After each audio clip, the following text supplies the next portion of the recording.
Okay, another long day where I had to go out and well, today I had to go and see two doctor's appointments, and then I had to go to the gym. Well, I had to go to the pharmacy after the doctor appointments, and then I had to go to the gym. Get home, had a few other errands to run, and it's 7:10 p.m. and I haven't worked on. Well, I spent like 30 minutes when I got home working on some monotonous bullshit, but I haven't checked emails or mail, so I'll talk myself into doing 20 minutes of that again. Tomorrow I don't have anything to do after work, so I'll get a shit ton done tomorrow. Hopefully, get like 15 items off my to-do list that's over 100 items long with my backlog, and then on the weekend I can get done like maybe 40 of it, and then only have like 60 or 70 items left to get done. So in about 2 weeks, I should be proactive. I should be on top of things, get rid of my backlog, and start like taking care of problems as soon as I hear about them. So I just have as minimal amount of problems on my to-do list to take care of. Just keep fitting out the to-do list of responsibilities and obligations and shit I don't want to do. Thin those things out immediately when they're less of a problem, and then create as much free time as possible for active challenges I want to engage with. Get back in jiu-jitsu. Right now I'm practicing music. I'm learning guitar and singing. I'm doing videos. Um, and I'm studying how to improve my self improvement, studying psychology, learning how to achieve a state of self actualization as described by Dr. Abraham Maslow. I The biggest influencers of my thinking in terms of psychology would be in order Dr. Albert Ellis first, and then Dr. Abraham Maslow actually before Dr. Albert Ellis, and then after Dr. Albert Ellis, Jordan Peterson, and then Dr. V, the Harvard trained psychiatrist. Um, Jordan Peterson actually, both healthy gamer and Jordan Peterson taught at Harvard, or did Jordan Peterson teach at Yale? It was either Harvard or Yale that he taught at. I think it was Harvard.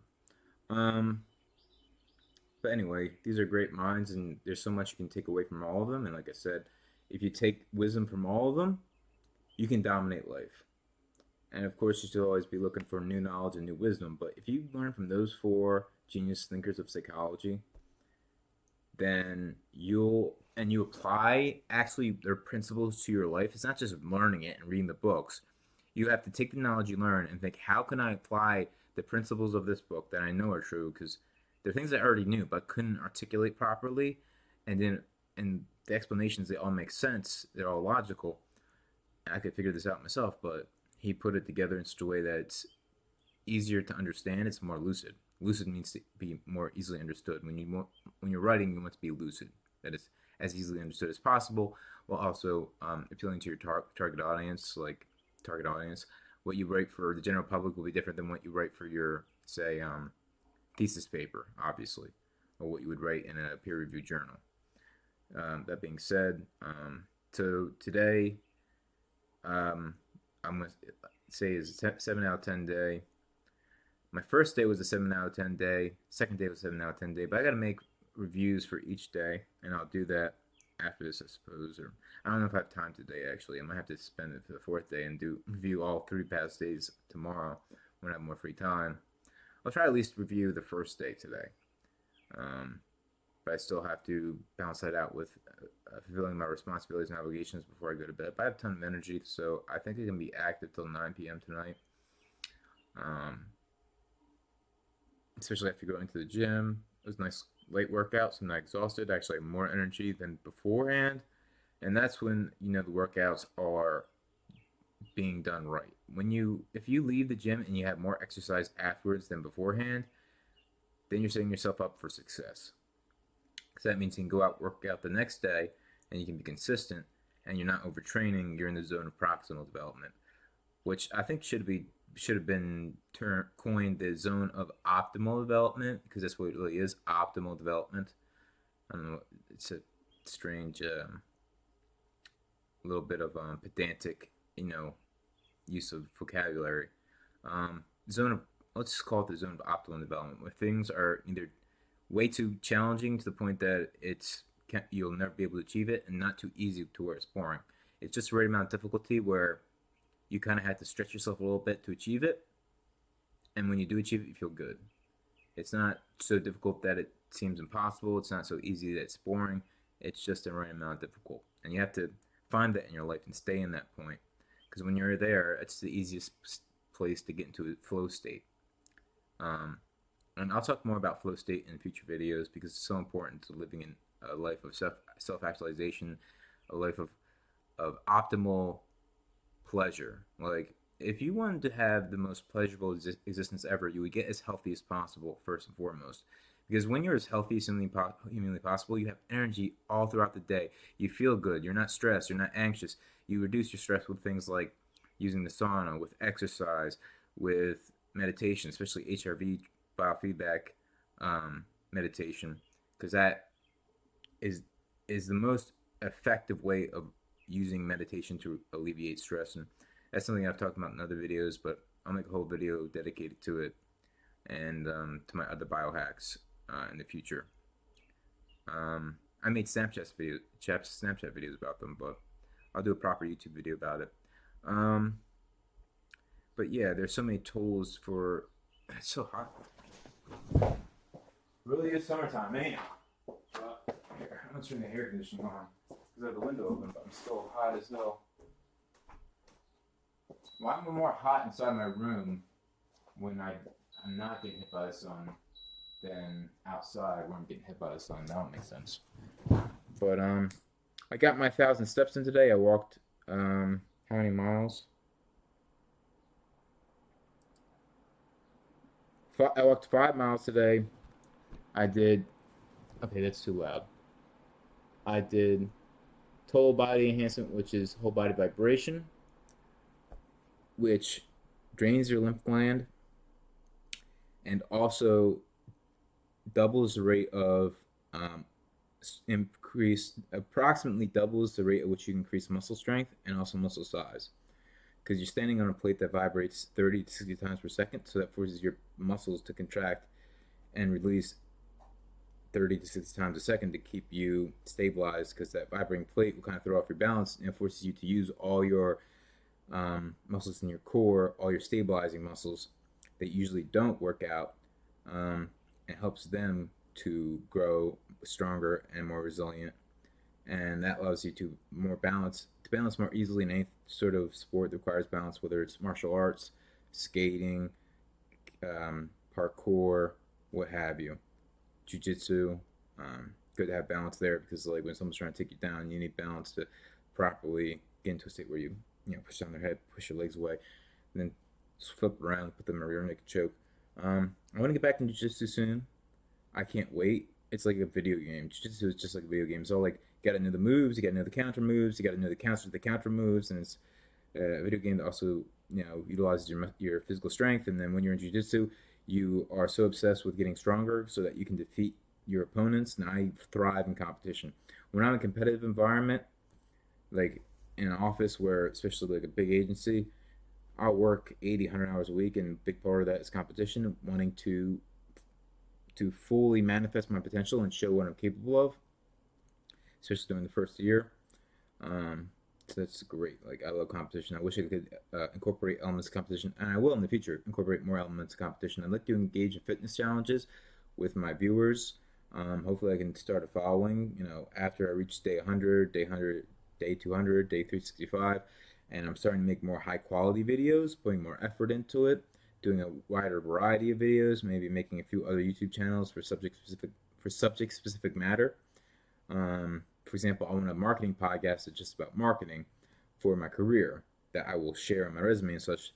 My other podcasts will be out there in the ether, but when I show on my resume, I want to direct them to my YouTube channel and to my website, where I write about marketing and make videos about marketing and make videos about the books I read about marketing, and also about my own ideas regarding marketing with meaning, whereby which the marketing itself provides value to the people who engage with it, like marketing that has inherent value for those who engage with it.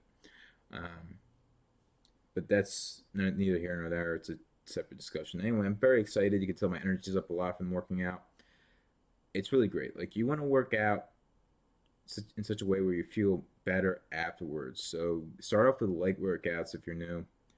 Don't kill yourself. It's counterproductive.